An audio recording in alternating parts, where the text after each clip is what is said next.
Good afternoon, everyone. This is Sue Santa, Senior Vice President for Public Policy and Legal Affairs at the Council on Foundations, and I want to welcome you all to our July webinar, Washington Update Live. And during this webinar, as you will learn as we move through, we're going to be talking a little bit about what's happening here in Washington and a lot about the power of August recess, when all of our members of Congress come back home, and you all might have an opportunity to see them. So we will walk through all of that in just a minute here.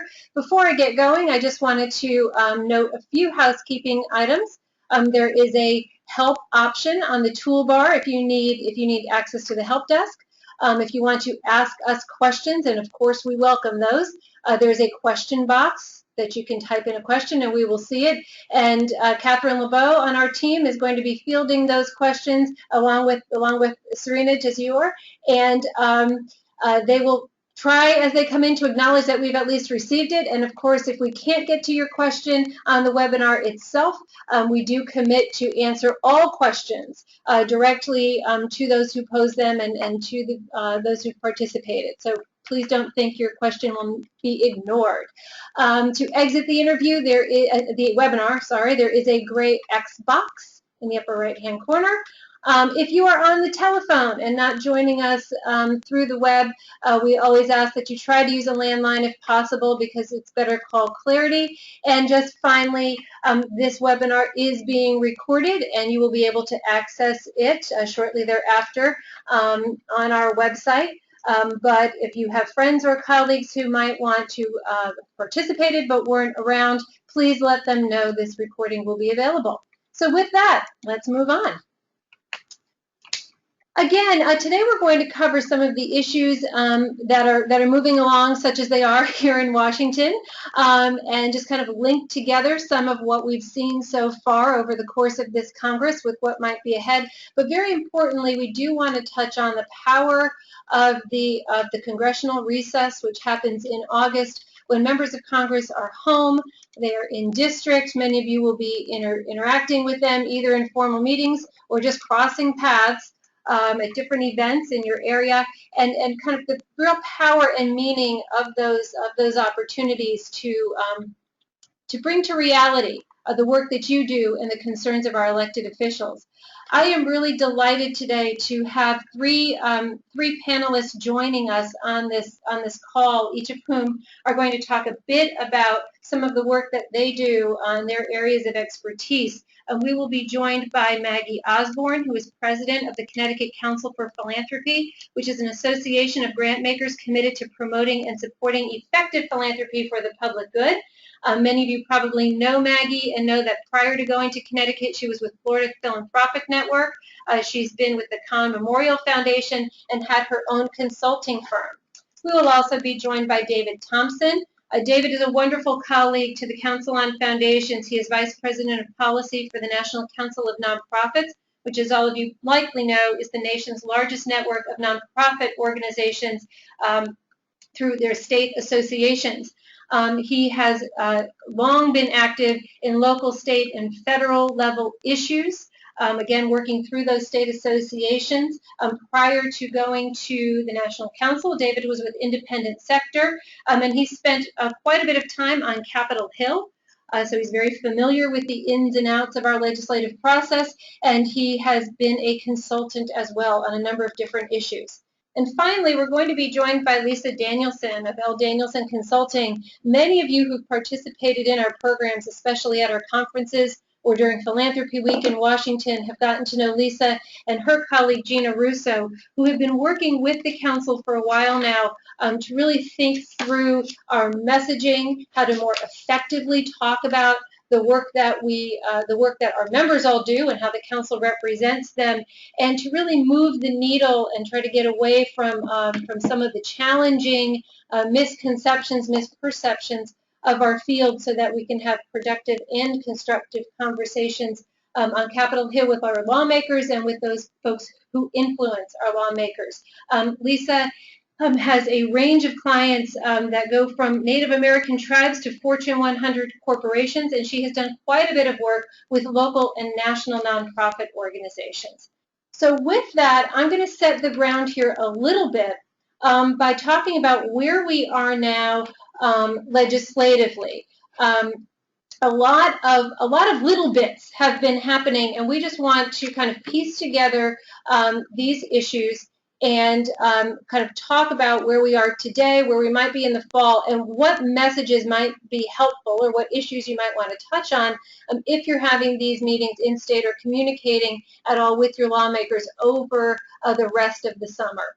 So it's important to note, as we have been saying for quite some time here at the Council, that really all the tax-exempt organizations' tax issues are really being seen through the lens of comprehensive tax reform. So even when these issues are kind of outside of a tax reform discussion, maybe it's talking about an extender, there's always this lens of comprehensive tax reform and a lot of talk from staff and from members of Congress about the priorities of tax reform and how those might line up with or be advanced through other issues. Now, all that being said, I know we sound like Chicken Little because we've been talking about comprehensive tax reform for some time, so we don't know when that might occur. It is important, though, as we've been saying for a while now, and as I know David tells his members as well, all of these discussions are adding up to something behind the scenes, and things may seem to be moving slowly until they start moving very fast. So as best we can tell at this moment in time, while there could be some piecemeal tax legislation that might occur this Congress, in all likelihood, comprehensive tax reform would probably happen after the next general election. That being said, we want to be careful that we're connecting all of the dots. So let me run through a couple of those with you. I want to take us back more than a year and just remind everybody that Chairman Camp had put out a Tax Reform Act of 2014, which was always meant to be a discussion draft, although it was ultimately filed. So it does sit on a shelf somewhere. And you will all recall, I'm sure, from many presentations we've done and our colleagues in the field have done, there were a couple dozen provisions in that tax bill which addressed different areas of our foundation's work. And some of them were specific to community foundations, some were specific to private foundations, and then there were a lot of provisions that were common across different types of organizations. But that did set some grounding. It also gave us a very good cue on what issues seem to still be pressing with at least the House Ways and Means Committee staff. And those, of course, included things like donor-advised funds and whether the dormant funds and the relationship with donors and the timing of the tax provision. It addressed things like electronic filing, like unrelated business income, supporting organizations, lots and lots of different issues. There were a couple of bright spots in there. One of those was the simplification of the private foundation excise tax. But it's just important as a frame of reference to remember that piece of legislation because it gave a roadmap to the issues that people care about. Above that, sort of the big umbrella there also was just a real signal on what might be troubling our members of Congress, which includes just not kind of knowing what happens in philanthropy, and also really a questioning, I think, and many of our colleagues I think would concur, of whether endowed philanthropy, the money that is set aside for long-term philanthropic investment, is good for society. And so that gives us a clue of what we need to be talking about when we meet with our members of Congress.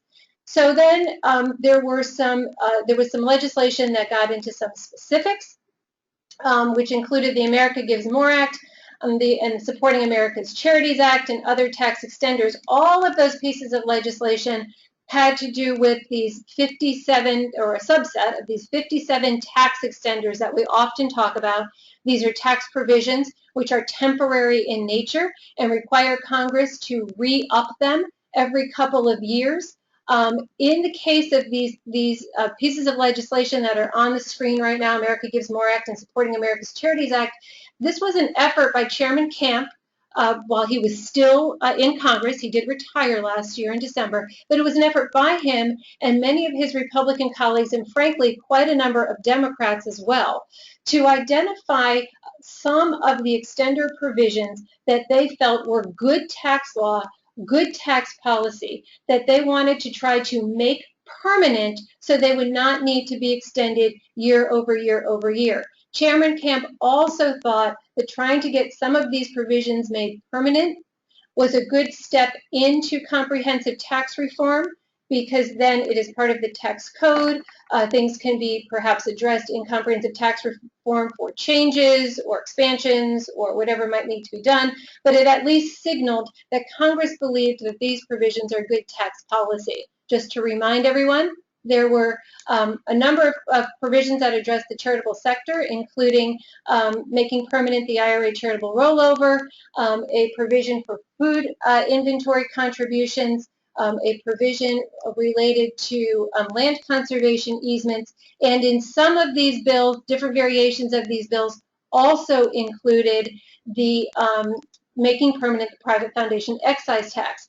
Now, at the end of the day, in 2014, at the end of 2014, Congress passed the tax extender package for 1 year retroactive, which was a very unfavorable outcome because it meant that those provisions were only in place for 2 weeks. So just as a reminder, as you're talking to your members of Congress,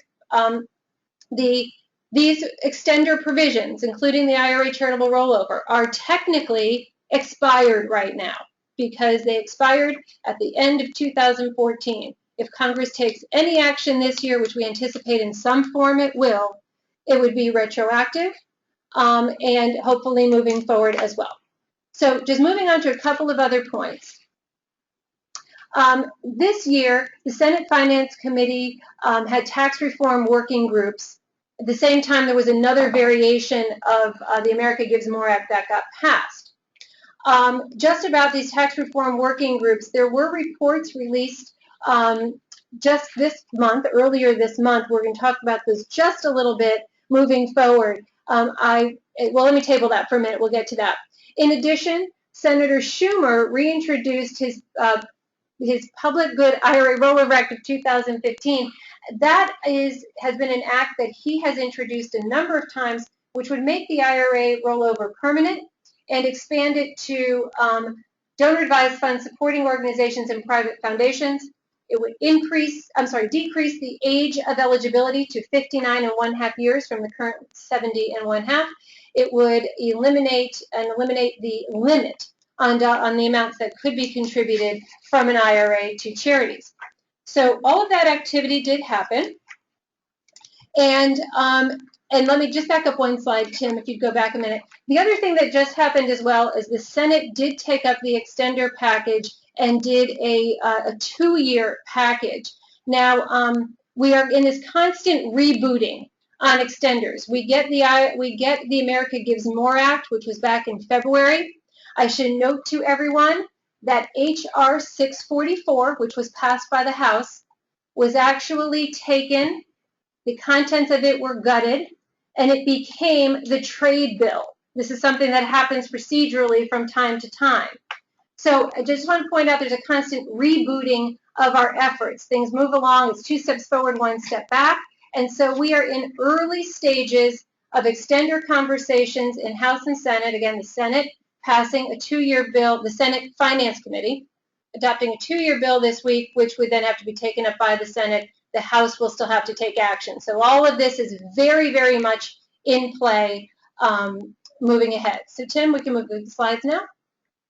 So looking ahead for tax reform possibilities, we just want to remind everybody that we are on the radar screen. We have lots and lots of signals about this, including all of these different bills and everything we've been seeing.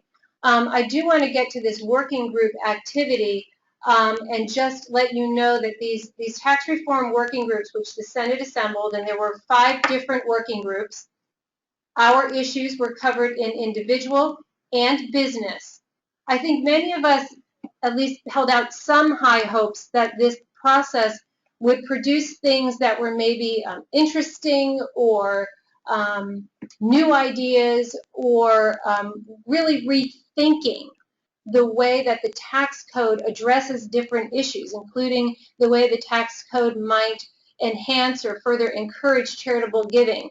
I think generally we were all a bit disappointed by the lackluster nature of the working group reports, and it really became kind of a replay of many of the same issues that we have seen already discussed. So that is not to dismiss the good intentions of these particular provisions, because they are important. So they wanted to make the IRA charitable rollover permanent, as well as the other issues that were raised in the America Gives More Act, including the private foundation excise tax, mandatory e-filing, and some other issues. But we didn't see anything particularly cutting edge either in the options. And by the way, these were not presented as proposals, they were presented as options. I think what this tells us, though, is we've got some opportunity to further educate. We've got some room. We also understand that Senator John Thune of South Dakota is thinking about introducing a bill either later this summer or perhaps right when Congress gets back in September. That might be kind of a laundry list, if you will, of different ideas that might encourage, entice, support, help, whatever word you want to use, increase charitable giving. So we'll see what that looks like when it comes out, and we are in contact with Mr. Thune to see where that might go. So that's kind of the lay of the land right now as far as what's on the table. And we will certainly field questions about that, and of course don't ever hesitate to send us questions. But where I want to turn now is really to Maggie. And while these issues that relate to tax policy are something that the council worries about day in and day out and talks to our contacts on the Hill day in and day out, we understand that on the ground, at home, in the States, what you all probably want to talk about, and frankly what is most important to talk about, is the work that you're doing and connecting the dots between how changes to some tax policies could influence the work that you do, to show how these issues matter, and to illustrate at the federal, the state, and the local level how all of these things come together to affect the work. And by the way, this is not only about tax policy, as Maggie, I think, will touch upon, but it's about other policies as well that have an influence on the work that our foundation members, as well as the charities they support, do. So Maggie, I'd love to turn to you to talk a little bit. I know you've had some very interesting recent experience engaging with lawmakers at every level, and might have some examples you can share of how you've engaged with lawmakers and how it has been effective, or maybe some lessons you're learning as you're moving along. Great, thank you, Sue. And thank you for having me as part of this conversation today. So in Connecticut, we had kind of an unusual year in thinking about who our elected officials were in relationship to the America Gives More Act, and we recognized that not much was happening on the federal level. And so we thought about what is our strategy for really engaging so that it not only impacts, we hope, eventually what's happening in the conversation at the national level, but more importantly, how it translates back down to the state level and then back up again. And so one of the things that we really came to understand is that our staffers are key. So I know that everybody wants to see the elected official, but the reality is, in the way that our system works, elected officials have more that they are dealing with and cannot possibly be experts in the fields that they're making a lot of decisions on. And so they're relying very heavily on their staffers. And so we have taken the strategy to become a real resource to the staffers. Our members and philanthropy as a whole has amazing research and relationships and data. And to be able to give that as a resource to inform how people are thinking both about state and federal policy, and to make them understand when decisions are made at a federal level, how that trickles down into local communities. And so I think we spend a lot more time with staffers. We recently, July 15th, held a first sort of being grounded in philanthropy session where we had 40 state government partners and folks out of the legislative offices come and just spend a couple hours with us to really understand what philanthropy is about. And part of that came about because we saw at a state level that bills are being introduced that clearly demonstrated a lack of understanding about what foundations and what philanthropy is all about, but also what transparency and what self-regulating components are already out in the field. So there was all this call for transparency and regulation and calling for things that already existed. So we decided to start one, and we're going to do several of them in Connecticut and around the state, working with local leaders and officials to try and get them better information to really understand the field a little bit better. So one of the things that I think is also critical is what people really want are stories. And so we can't get them enough and we can't communicate them enough. But I will say that stories are what make all this data and the information we're giving them real, but good data makes those stories true. And so I would say that local stories plus good local data are what our elected officials are lacking and need to make better decisions, and we as philanthropy can provide that to them. I think another really important point is that, and I think this is to reiterate what Sue said, is that tax reform is coming at some point. It never happens at the speed and when we think it's going to, but you cannot build relationships when you need them. And as the old saying goes, you invest early and often if you want to pay out at the end of the day. And so building those relationships in moments like August recess and continuing to invest in that along the way is critical. It's also critical because staffers and the support systems around our elected officials are always in motion. Having done this a few years, I find the same folks popping up in different places all over Washington, but also in the state. And so you have to stay engaged with those folks. Some of the ways that we have tried to be very consistent about communications is we have a regular monthly communication that goes out to everybody who is an elected official and a staffer and part of state government that talks about philanthropy. It's called the Philanthropy Digest once a month. And that we really make sure that it gets through to them, it gets through their spam so that they are paying attention to things that are important to them. We also always send, we've made it a point to understand what our elected officials' pet issues are and what their key projects are based on usually their district that they come from, whether it's Veterans Affairs or it's early childhood or whatever it may be. And we continue to provide them great resources and data, reports and information from the field to inform their work and to stay in touch with them. Even articles that come out to make sure that they are seeing it. So in some ways being sort of the philanthropic news service or the clipping service for them. And in that way we become a valued partner. And so when we need them, it becomes much more real that they would reach out to us and partner with us. One of the other things that I think has been really key is in how we position the philanthropic and the charitable sector and the not-for-profit sector as a whole to our state officials and elected officials, and constantly communicate that the power of the sector as an employer, an economic engine, and the lifeblood of our communities. So putting it in economic terms has made a big difference. This is not just the right thing to do or a good thing to do. This is necessary for the economic well-being of our communities. One of the other big pieces as I look forward through 2015, 2016 is, to continue to prepare and pay attention for what's going to happen in tax reform and the IRS changes that I think will affect us deeply.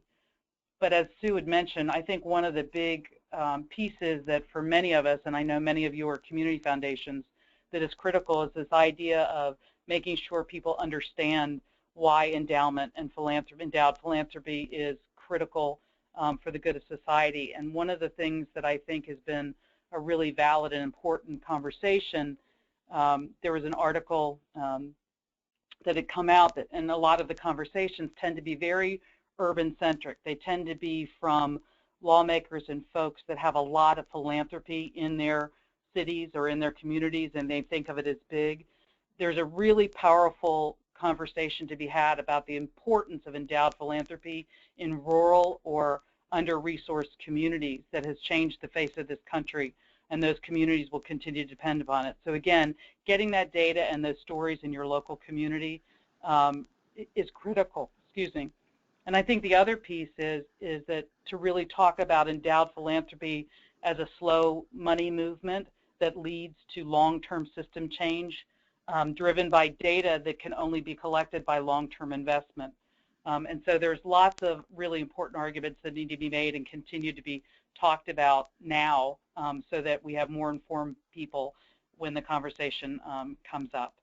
So I think the other last big piece that I'll tell you that we're working on closely with the Attorney General's offices across the country, and Connecticut was one of 12 states that was part of the original work around electronic filing, and thinking about how do we work with government, with our Attorney General's office, and with national partners like the Foundation Center to really be creating data that is true and that is more robust, so that when the conversations come up around tax reform and defending our impact as a sector, that we actually have really good data that will help us do that, and that everybody is looking at the same data. So that's really where we are.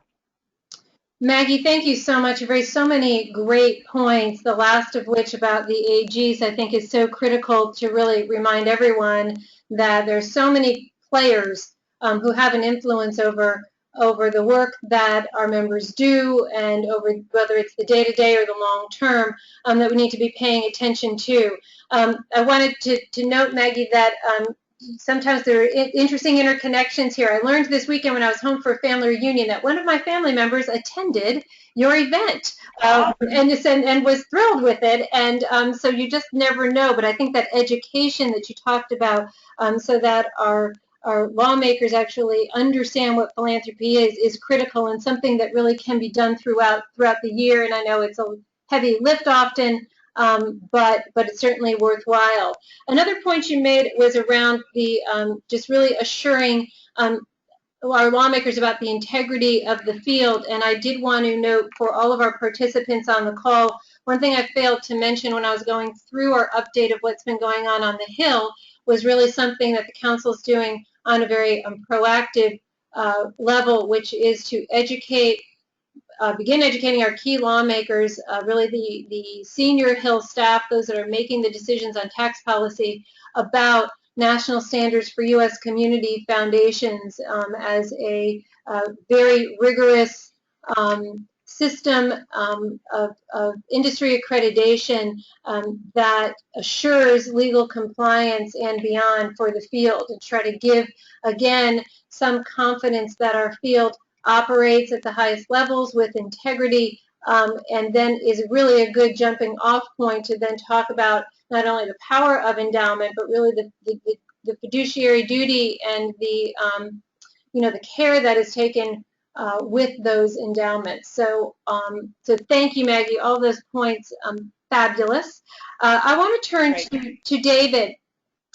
David, we have worked together on a number of issues, and so I'd love for you to talk a little bit about collaboration, but also you have a similar lens as Maggie, really thinking about how all of this plays out on the ground. And of course, you're working with state associations, who I'm sure think about collaboration as well, and having them channel a lot of these messages through to the charities. And so as we're thinking about summer recess, as we're thinking about these conversations back home, I would love to hear from you, from your experience, what you find resonates, what you find is relevant, and if you could talk a little bit about how you've navigated through collaboration, which can sometimes be challenging. Thank you for all that. Good afternoon, everyone, except on the West Coast. Good morning. For everyone who is listening, please take a note to encourage your colleagues who are not on the call, on the webinar, to listen at least to the first half, because Sue gave a wonderful summary of what's going on in Washington, and Maggie gave a tutorial that everyone should learn from. I took copious notes. I learned a great deal just now. She summarized things in 5-10 minutes that people have been struggling and writing books on. So thank you. Thank you, Maggie, for that. Maggie hit 3 big topics. She hit the importance of stories, the importance of data, and the importance of relationships. I think she went light on relationships, so that's where I'm going to hit hardest. Some of you may know there's a presidential primary process in New Hampshire, and all the candidates are there, and all the nonprofits engaged and so forth, and it's a big love fest, and everyone knows everybody. In New Hampshire, both representatives voted for the America Gives More Act. They voted against their caucus. They voted against the direction and instruction or request from the president and so forth. They voted for the America Gives More Act twice because they know their nonprofits and foundations in New Hampshire. Not everyone has a small state that they can know everybody in, but that's just an example. The New Hampshire Center for Nonprofits, and I know the Community Foundation and folks in New Hampshire are all very engaged because it's ongoing relationships. The representatives know the impact of the community because they see them and talk to them every day. Imagine if you had that relationship every day, your life, your policy life would be a lot easier. The whole point of this discussion is let's all start with August as the opportunity to create those relationships. Let me give you 3 quick quotes. One is one that I learned from an old Alabama lobbyist, so I'll use his accent.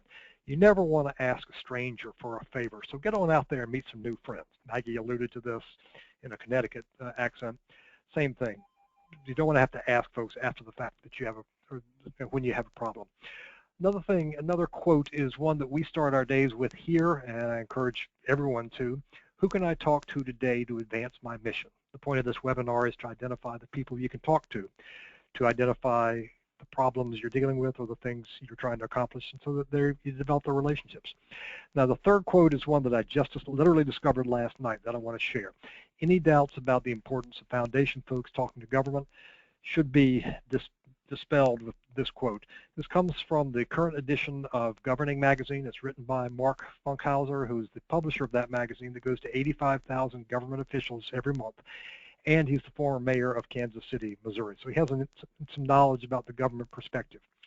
He related in his article a conversation with Hillary Pennington of the Ford Foundation, and then he wrote, quote, "Foundations can help governments be more effective and accountable.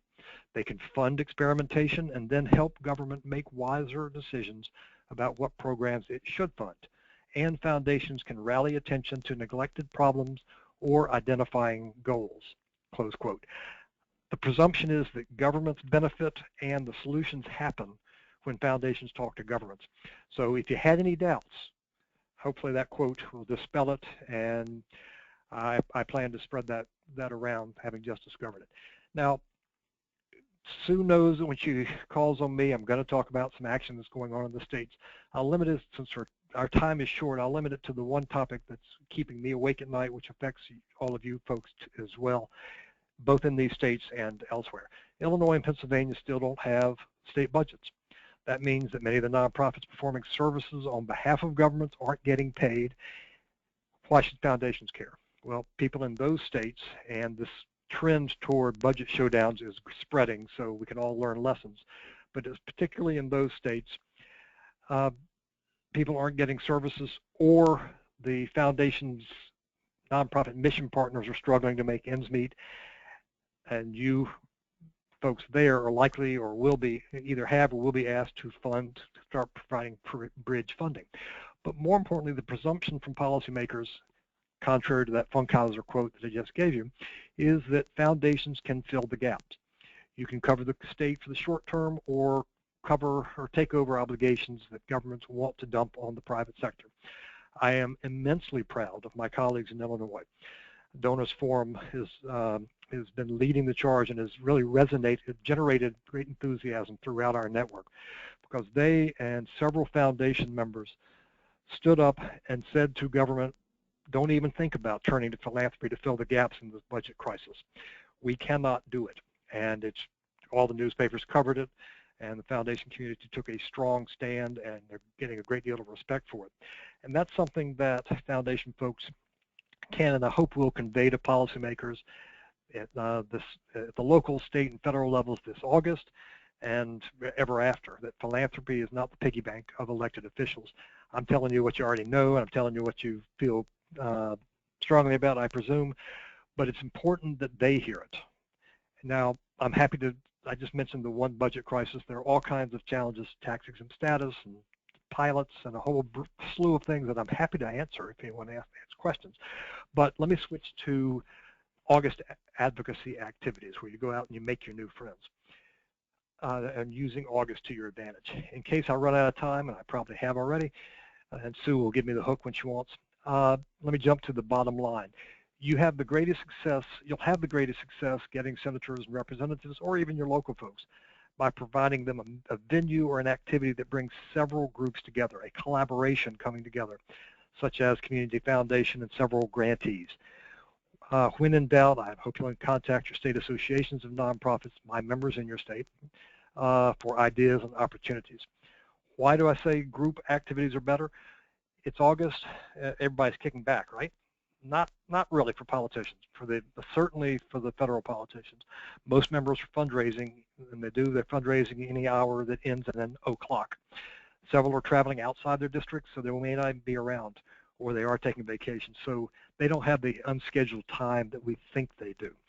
So when you do get them, gatherings, collaborative efforts are going to be the easiest way to get them engaged. Here are a couple of quick examples. If your focus area is conservation, maybe plan a kayaking trip or a nature walk with grantees, policymakers, children, just as a way to get the conversations going, and I guarantee stories are going to pop up. If you fund a math camp, invite the policymaker to see it in action, or better yet, get them in on the action of quizzing the kids or things like that. I just talked with Joan Bowman of Michigan just about 2 hours ago. She was heading to a meeting with the district staff of a representative. She was doing it now because she had lined it up, and we were talking about the America Gives More Act. We were pointing out there's strong support in the Senate for the America Gives More Act. There's strong interest, both bipartisan interest, in making the charitable and foundation provisions permanent. And so she was able to convey that to the House side. But what she reminded me of, and why I'm bringing it up here, is that whenever she, in Michigan, whenever she raises the economic impact, the stuff that Maggie was talking about, whenever she talks about the economic impact of philanthropy and the nonprofit community, the word she always hears back is, wow, I never realized it was so big. That's the sort of thing that catches their attention. That's whatever data you have is absolutely vital. Now, let me end with an activity that we did back in November, but it's just as equally applicable here in August. The foundation invited us down to do advocacy training for the grantees. That's not part of the story. We were talking to them about advocating, everyday advocacy on behalf of their missions, not lobbying and so forth. But the twist was that we took a break at lunch, and they invited in policymakers, local, federal, so forth, to just have lunch with their grantees. So we had a city council member, we had a planning district person, we didn't quite have a dog catcher, we had staff from congressional office, all to just have a meal. And they talked about it, they shared stories, they shared passion about what they do. And the responses were awesome. Afterwards, the policymakers were repeating all the things that we want them to be saying, because they developed respect for the hard work that nonprofits were doing. So it was the relationship building, just having dinner, lunch together in an easy setting where the foundations put it all together, and it's changed. This is South Carolina, has changed things, the policy framework in the state. So I'm going to stop there. David, thank you so much. And that point about relationships and connecting the dots is so very, very important. Laura Kalwinski, who's the director of our Community Foundation National Standards Program, will often say, and I just think it's a great way of sort of boiling it down, that our elected officials and our members, the foundations, really have at the core a common interest. They have a simpatico, if you will, because really they're all about a better life, a better community for their constituents. And so we have that interesting nexus with our elected officials that I think is a fabulous launching off point for all kinds of conversations about both the opportunities and the challenges related to the work that we do. I'm going to now turn to Lisa and ask her in about 10 minutes, of time, 10, 12 minutes, to maybe give us a little bit, a few pointers on kind of the art of communication here and what we're finding matters. And I also want to just remind all of our participants that today the Council on Foundations did just send out, I believe right around noontime, our refreshed toolkit of materials for interacting with your delegations. We've refreshed everything so that it's current and timely, and that is available to all of our members. For those of you who are on the call who are not members of the Council on Foundations, if you contact one of us on the policy team, we'd be more than happy to share elements of that with you too if you for some reason do not get access to it. So with that, Lisa, I'm going to turn over to you to walk us through a few pointers on communications. Thank you, Sue. Hi, everyone. Tim, if you could take it to my first slide. I'm going to speak about a resource that the Council has developed for you with the August Advocacy Toolkit. As Maggie and David have beautifully emphasized and made really tangible, we want to emphasize the value of creating connections with your member of Congress and other important stakeholders that really goes beyond what happens in Washington, D.C. It has been underscored repeatedly on this call that there's a very specific purpose for this kind of relationship building. For those of you who have been on the front lines of your organization in your community with donors or potential donors or other kinds of community leaders, you already understand the importance and purpose of cultivating a relationship that will hopefully benefit everybody. In this case, as we have said several times on this call, the relationship you need to strengthen is with the member of Congress who represents you and who can have influence on the public policy that affects you. We need to raise awareness about our existence. We need to emphasize the importance of what we do by showcasing the impact. These are some of the stories and data that Maggie and David both referenced. Showcasing the impacts of our investments in communities and the impacts of local philanthropy, and then we need to do it all over again, and then we need to do it all over again and again and again. Next slide, please. So first, you're going to have to forgive my rudimentary PowerPoint skills. I am not a designer, but if you can imagine, this pie chart represents the echo chamber around an elected official with an example of who they're hearing from at all times. Then for the purposes of this example, that yellow piece represents your voice. You are a constituent.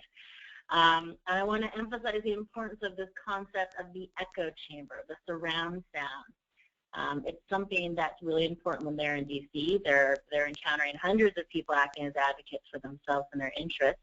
They expect it. They're prepared for that kind of onslaught of information. What helps distinguish and amplify an issue is an equally committed and dedicated presence in district. So the toolkit the Council has prepared has been keyed up for August visit, meaning when they're at home during summer recess, and it's a great time to reach to them.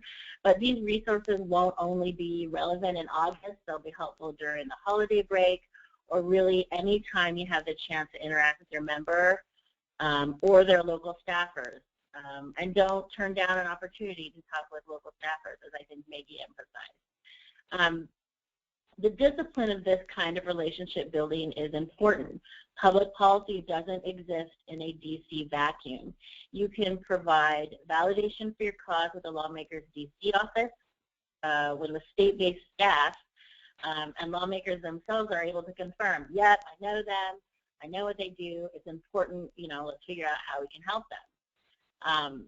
What I have experienced is for folks who aren't immersed in public policy all the time, there tends to be this default idea that DC is where we go to do this kind of work, and then we can leave it there, done. But what I think we've all tried to enforce on this call is the importance of having your public policy strategy start and end at home to strengthen what you do on the Hill. Next slide, please. So toolkit, we're not going to go through the documents or anything in great detail. It's a resource that you're supposed to, that you'll be able to use to reference quickly and easily as you begin to plan for outreach to your member.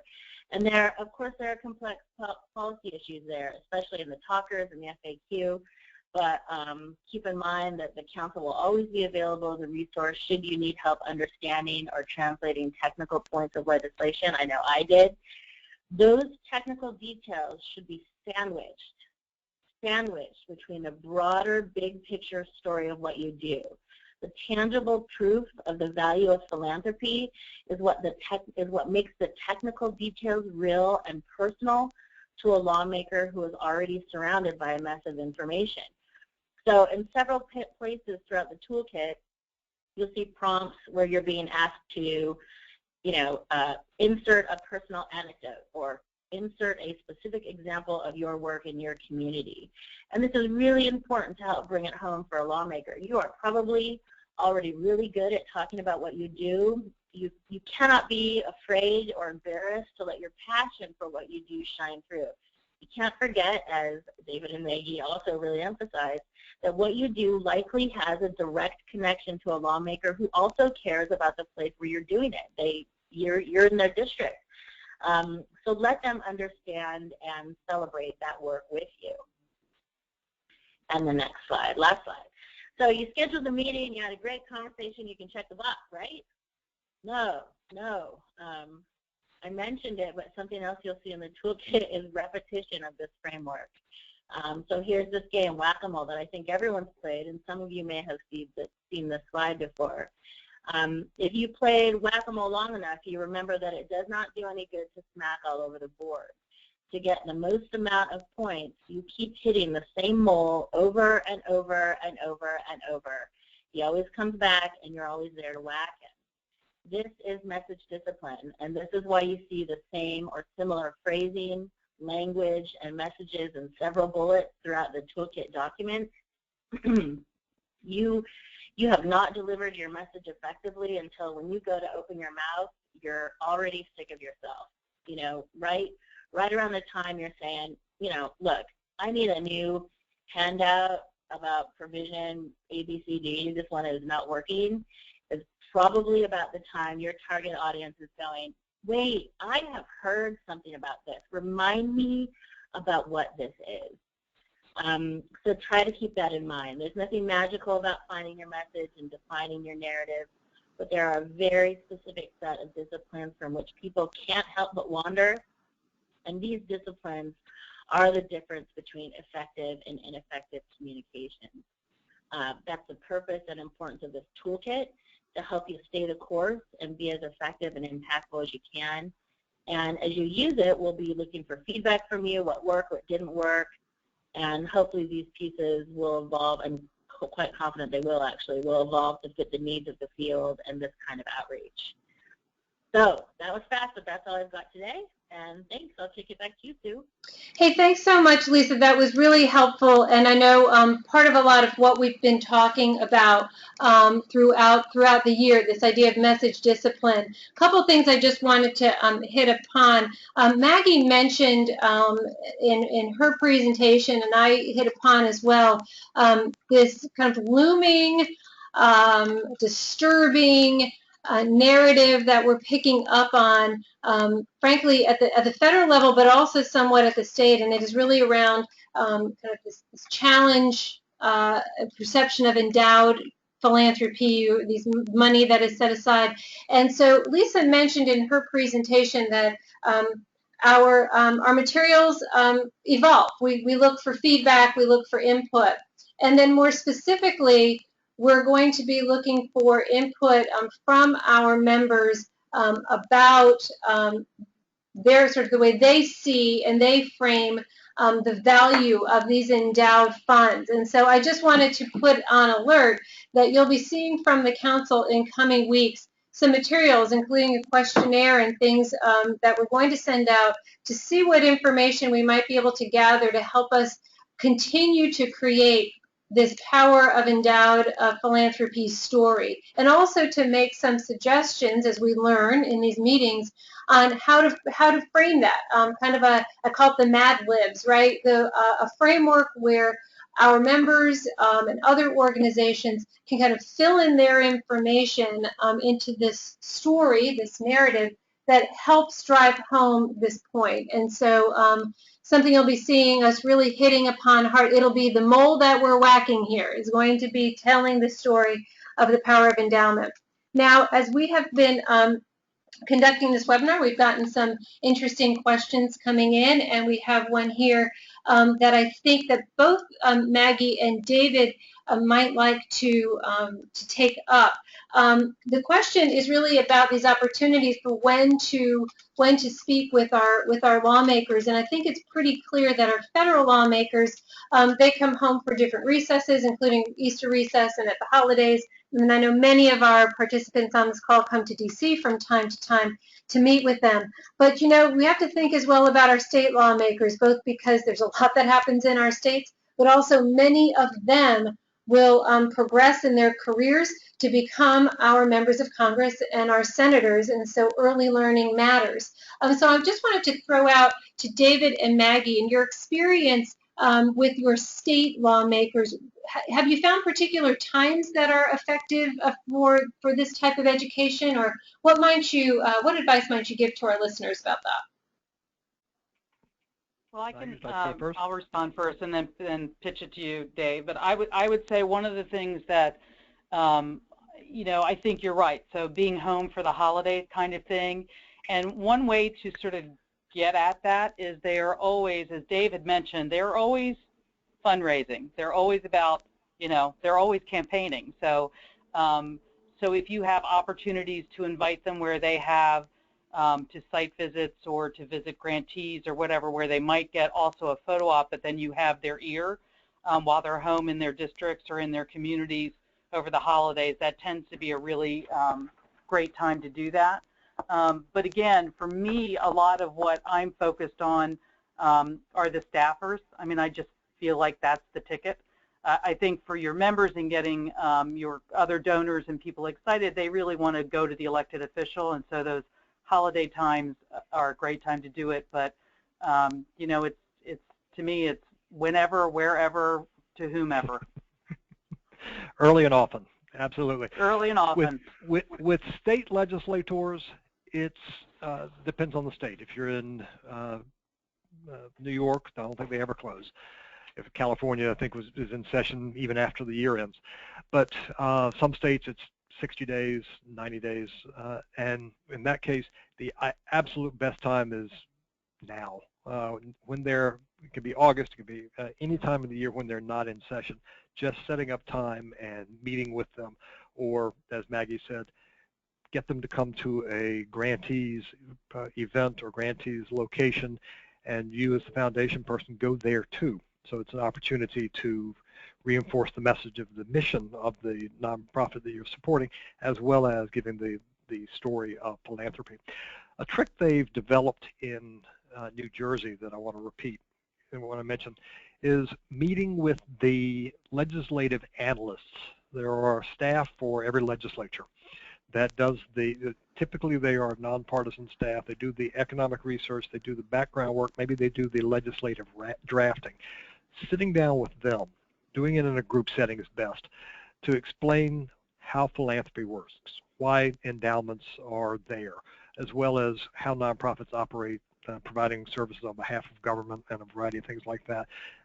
Ideally doing it in collaboration, nonprofits and foundations and your associations, is the absolute great way to teach the people who will correct the record, will prevent really dumb things from happening in legislation.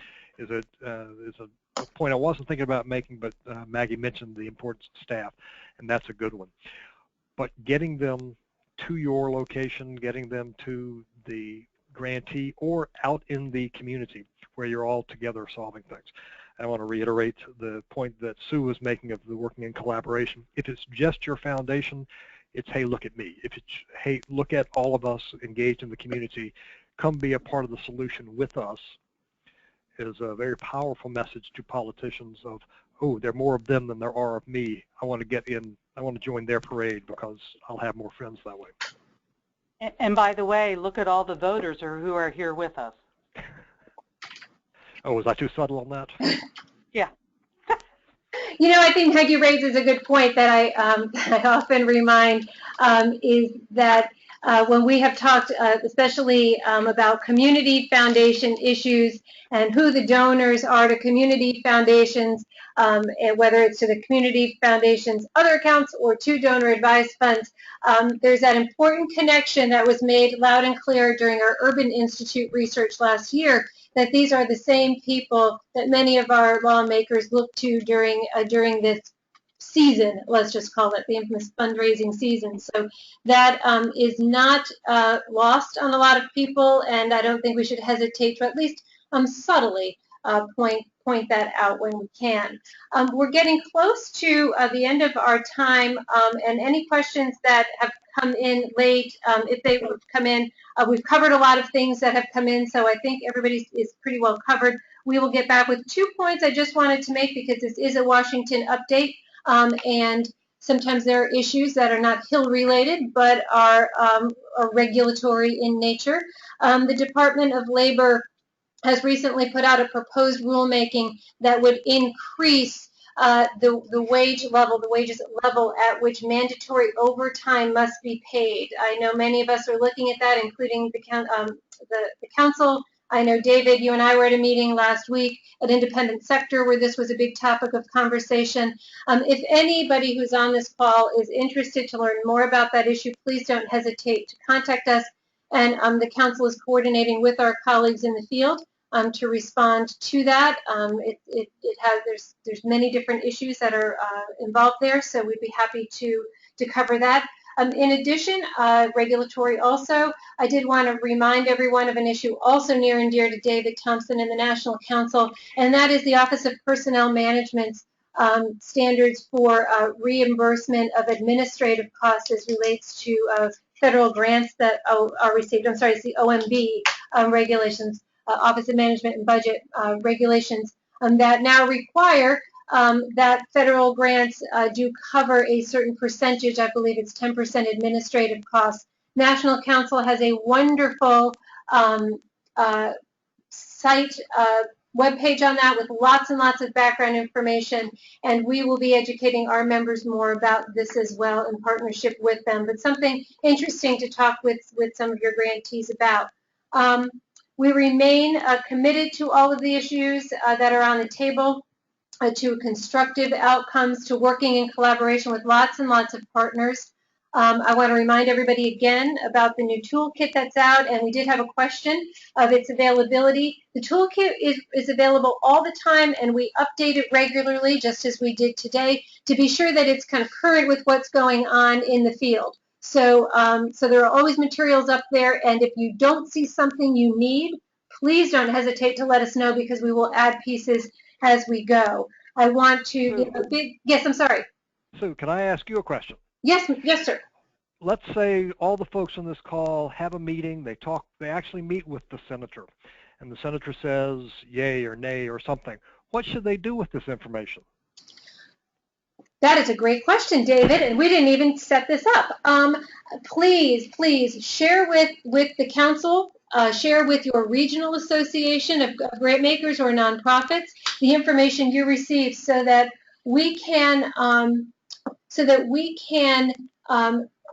disseminate that, we can act upon it, we can get with the DC-based staff as well to be sure that the district staff and the DC staff are on the same page.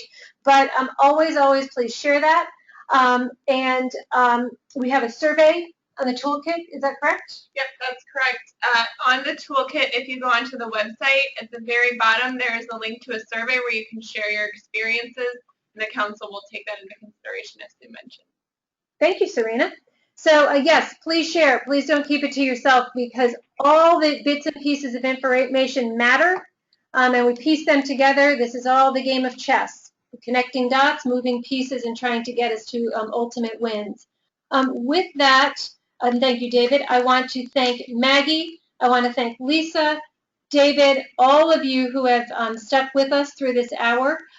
Please let us know what you thought about this. Please let us know what more information we can give you. We will have a regular series of policy-related webinars throughout the fall. We will be advising you of those. Some of those will actually be addressing mission-related advocacy as well. So please stay tuned. We wish all of you a fabulous, safe, and